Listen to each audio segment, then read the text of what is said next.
Bien, tout d'abord, nous avons laissé cette image à l'écran, mais je ne parle pas tout de suite de cette image, hein, on en parlera après. Et donc, n'ayez pas dans la tête d'essayer de faire un lien tout de suite entre ce que je vais dire et ce que vous voyez. Voilà, donc je vais partir de quelques-unes des remarques qui sont faites par Daniel Coste, qui est un co-auteur du CECR, du cadre, hein, je dirais CECR, dans un article de 2006 dont le sous-titre exprime clairement la perspective puisqu'il annonce un retour subjectif sur un parcours, c'est-à-dire sur le parcours de construction de ce cadre. Pour Coste, il est permis de penser que le résultat final, c'est-à-dire le CECR tel qu'il a été finalement diffusé, reste en partie composite. Et pour expliquer que cet instrument reste traversé, à y regarder de près, par des tensions possibles entre différentes modalités de son utilisation, Coste réfère à la fois aux finalités diverses de l'entreprise. Il s'agissait de mettre au point un outil d'étalonnage pour la comparaison des certifications internationales, l'élaboration d'une sorte de synthèse pour l'orientation méthodologique de l'enseignement-apprentissage des langues, et réfère aussi aux débats qui ont eu lieu entre des auteurs de cultures didactiques et linguistiques différentes. Des divers débats qu'il mentionne, nous retiendrons principalement pour notre propos ceux qui sont apparus, d'une part, quant à l'importance à donner dans le document aux échelles et niveaux de référence pour l'évaluation des compétences, d'autre part, quant à la caractérisation de la compétence à communiquer langagièrement, et enfin, quant à la mise en évidence des enjeux de la diversification des langues et de la visée plurilingue de l'apprentissage, jusqu'à quel point le cadre est-il, au bout du compte, relatif à l'apprentissage d'une ou de plusieurs langues étrangères. Ces quelques citations suffisent pour planter le décor de notre raisonnement. Mais nous laissons d'abord Coste préciser ce qu'il entend par différentes modalités d'utilisation du cadre. Il en distingue 4, mais nous nous limiterons aux 2 dernières qui nous intéressent directement. Donc la troisième, pour s'engager dans une perspective de développement d'une compétence plurilingue, et la quatrième, pour ne servir que, ou se servir des descripteurs relatifs aux différents niveaux de compétences à des fins d'évaluation ou de détermination d'objectifs. Ajoutons encore, pour éviter toute ambiguïté sur ce que peut signifier dans ce contexte la notion de développement d'une compétence plurilingue, un extrait du cadre lui-même, souvent cité, et à juste titre, qui est le suivant. L'approche plurilingue met l'accent sur le fait que, au fur et à mesure que l'expérience langagière d'un individu s'étend, que ce soit par apprentissage scolaire ou sur le tas, l'individu ne classe pas ses langues et ses cultures dans des compartiments séparés, mais construit plutôt une compétence communicative à laquelle contribue toute connaissance et toute expérience des langues et dans laquelle les langues sont en corrélation et interagissent.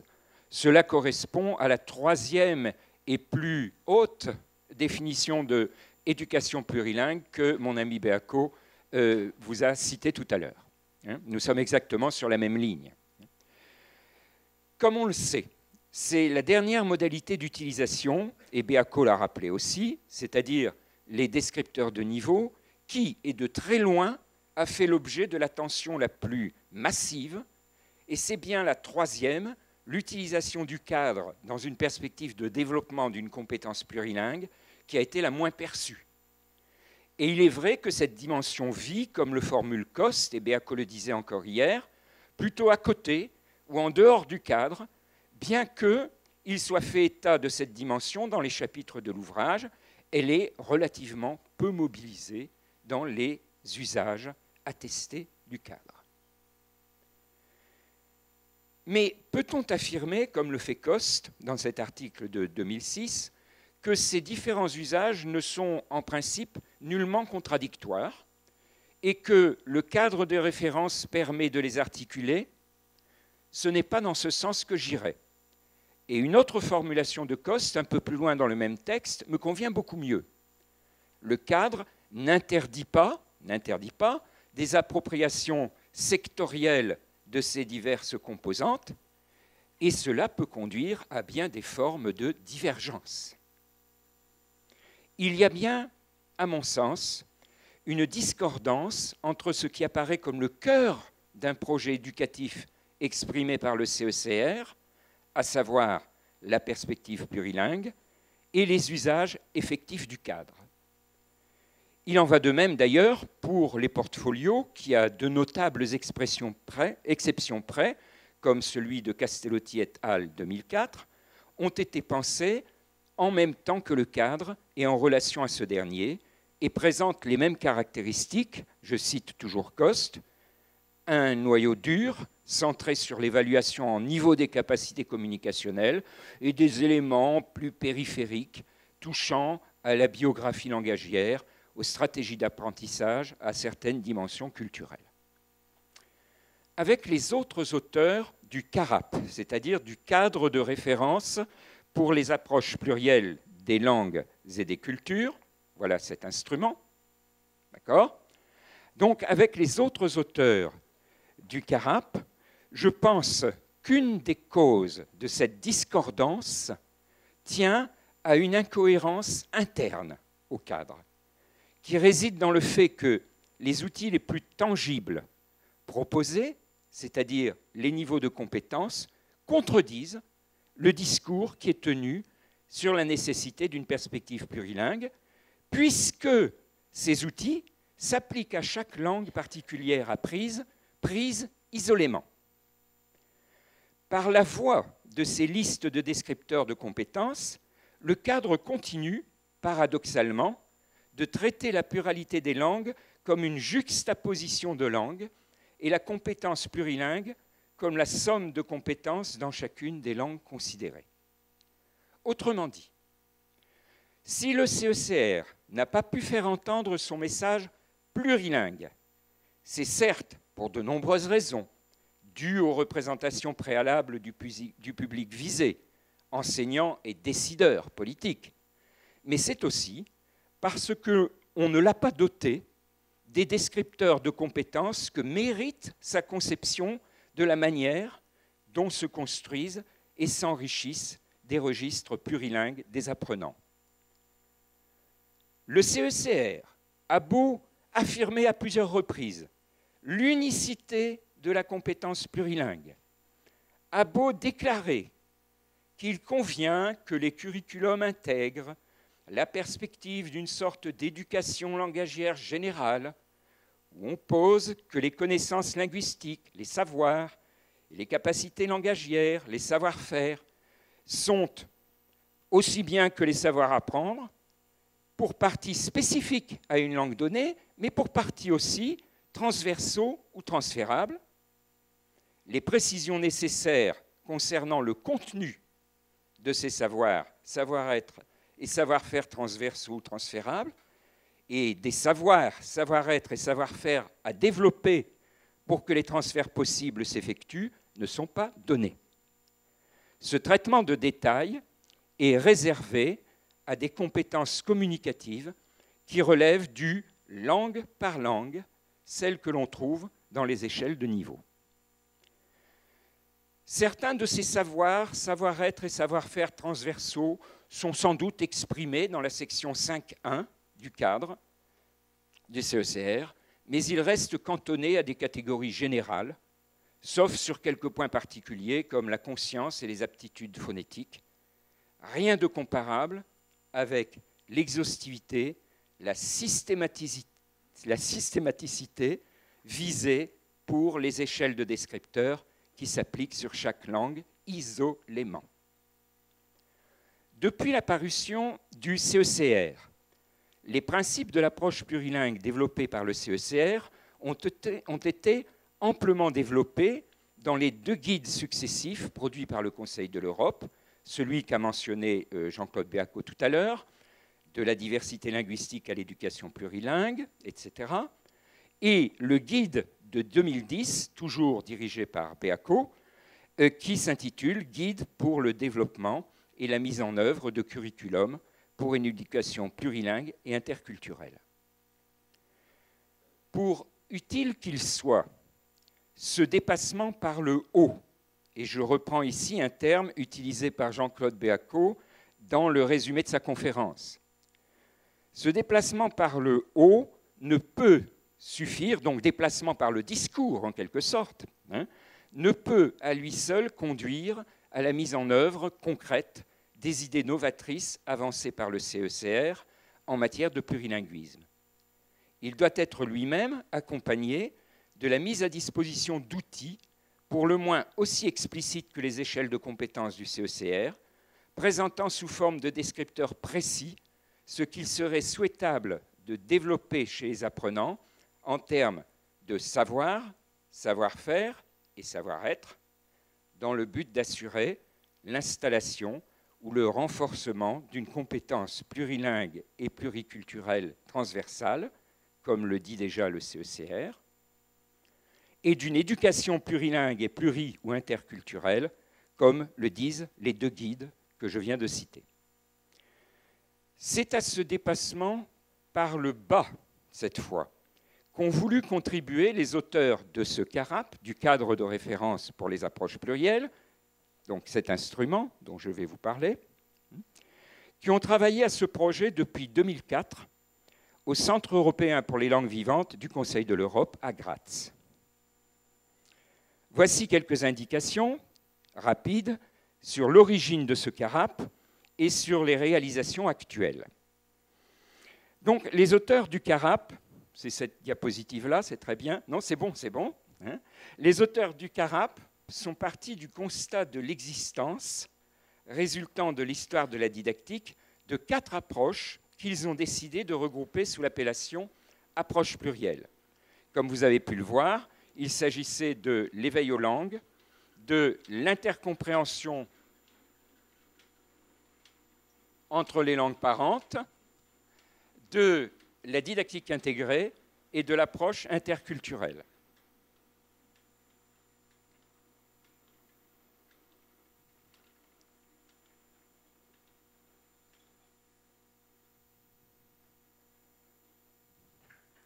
Ces approches didactiques historiques que je viens de citer ont en commun une caractéristique que nous avons choisie comme définition de l'approche plurielle. Voilà cette définition. C'est-à-dire que nous appelons approche plurielle des langues et des cultures les approches didactiques qui mettent en œuvre des activités qui impliquent à la fois plusieurs variétés linguistiques et culturelles dans la classe. Comme on l'a vu, l'orientation plurilingue proposée par le CECR, puis par les deux guides de 2007 et 2010, nous demande d'encourager l'établissement des liens entre les langues lors des apprentissages. Mais par quel type d'approche est-ce que l'on peut y arriver? Comment y parvenir? Fondamentalement, nous distinguons 2 types d'approches. Des approches singulières, dans lesquelles on se concentre de façon isolée sur une langue ou une culture, et des approches plurielles, dans lesquelles on traite à la fois plusieurs langues et plusieurs cultures. Il est bien clair que seules les approches plurielles, qui permettent de travailler parallèlement sur plus d'une langue en classe, permettent d'établir de tels liens. Il est donc logique de penser que mon papier tombe. Il est donc logique de penser que si on cherche à établir une liste des savoirs, savoir-être et savoir-faire que ces approches permettent de développer, on obtient les descripteurs qui font défaut au CECR pour rendre compte concrètement de la perspective plurilingue qu'il préconise. C'est en tout cas ce que pensent les auteurs du CARAP.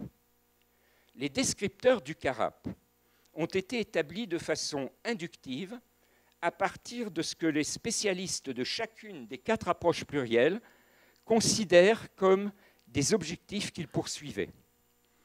Un travail important d'analyse, de synthèse et de reformulation portant sur environ 1800 entrées, donc un travail inductif, empirique, a conduit au résultat que l'on peut aujourd'hui trouver en ligne. Voilà ce résultat. Je fournis 2 extraits pour chacune des catégories, c'est-à-dire pour les savoirs, les savoir-être et les savoir-faire, et je prends la version anglaise comme exemple pour éviter la traduction, en pensant que la plupart d'entre vous peuvent lire la version anglaise, ce que je vous invite à faire pour gagner du temps. Voilà. On a d'abord comme cela, tout ça est en ligne, hein, on a d'abord comme cela une vue d'ensemble des grandes catégories de savoir développées par les approches plurielles. Ensuite, si on clique sur la catégorie 1, K1, eh bien, on a le détail de cette catégorie. Vous pouvez lire un certain nombre de descripteurs. Je passe maintenant à un exemple de savoir-être, c'est-à-dire les attitudes en anglais. Il y a des problèmes pour les traductions d'une langue à l'autre. Hein. Là aussi, vous pouvez regarder rapidement les grandes catégories.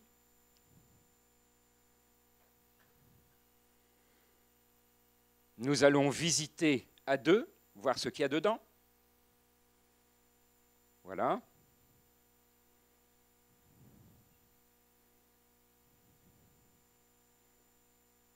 Et ensuite, les savoir-être, non, les savoir-faire, pardon, les skills en anglais. Je vous laisse le temps de lire.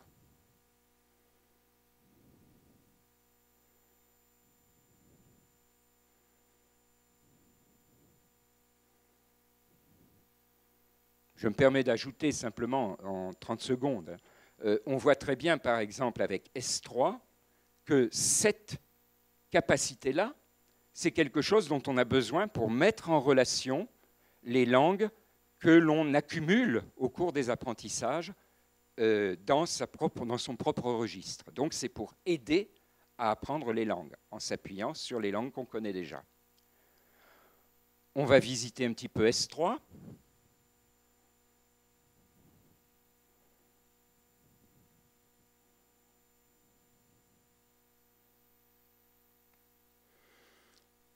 D'accord ? Pour que les descripteurs soient utiles pour les enseignants, ils sont reliés, toujours en ligne, à une base de matériaux didactiques.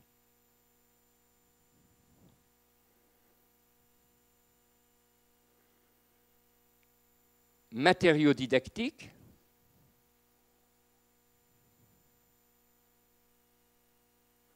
que l'on peut choisir à partir des descripteurs, c'est-à-dire qu'on peut chercher quelque chose sur Knowledge 1-2, hein, le savoir 1-2 ou le savoir 1-3-2, qu'on peut choisir en même temps à partir des approches. Est-ce que je veux quelque chose qui relève de l'intercompréhension plus particulièrement? À partir des langues qui sont utilisées comme langue d'enseignement dans le matériau didactique, parce que cette base est bien sûr plurilingue, enfin plutôt multilingue pour la base. Vous pouvez trouver des matériaux écrits en danois si ça vous intéresse. Et j'espère bien vite des matériaux en japonais. C'est ce à quoi je vous invite. On peut aussi choisir des thèmes. Par exemple, c'est pas grave, je vais vouloir travailler sur les animaux, ou bien sur les différences culturelles, ou bien sur la vie quotidienne. Donc je vais trouver des thèmes, hein, et aussi, bien sûr, les niveaux, puisque cette base de données, de matériaux didactiques, va de l'école maternelle jusqu'à l'éducation pour adultes. Nous avons actuellement 130 matériaux didactiques en ligne, et nous continuons à l'alimenter. Alors, lorsque l'on a fait son choix, on tombe sur une description de l'activité didactique, et voilà, avec les descripteurs auxquels elle renvoie et différentes choses. Et on peut cliquer, clic, et on télécharge le matériel didactique qu'on a sélectionné. Voilà donc cet outil qui a encore quelques imperfections. C'est compliqué du point de vue technique, mais vous pouvez déjà l'utiliser. Évidemment, nous avons mis au programme le développement d'un kit de formation des enseignants. Ce kit sera aussi destiné à la formation en autonomie, c'est-à-dire que n'importe quel enseignant, à n'importe quel endroit du monde, pourra se former tout seul à ce genre d'approche. Et les formateurs pourront utiliser le matériel pour des sessions de formation. D'ailleurs, nous commençons à faire des sessions de formation maintenant. Voilà donc ce que c'est que le CARAP, ce que c'est que les matériaux qu'il met à disposition gratuitement, je le répète, pour qui veut s'en servir. Il est question d'une traduction, je crois qu'on peut le dire. Il est question d'une traduction en japonais des descripteurs du CARAP. C'est quelque chose qui va venir dans les mois prochains. D'accord ? Et j'espère que vous avez pu voir dans mon exposé que le CARAP se situe à la fois dans le prolongement du CECR, puisqu'il s'inscrit dans la perspective du développement d'une compétence plurilingue et pluriculturelle, et qu'en même temps, il constitue un dépassement du CECR, puisqu'il fournit des outils, des descripteurs que le CECR lui-même ne fournit pas. Merci de votre attention.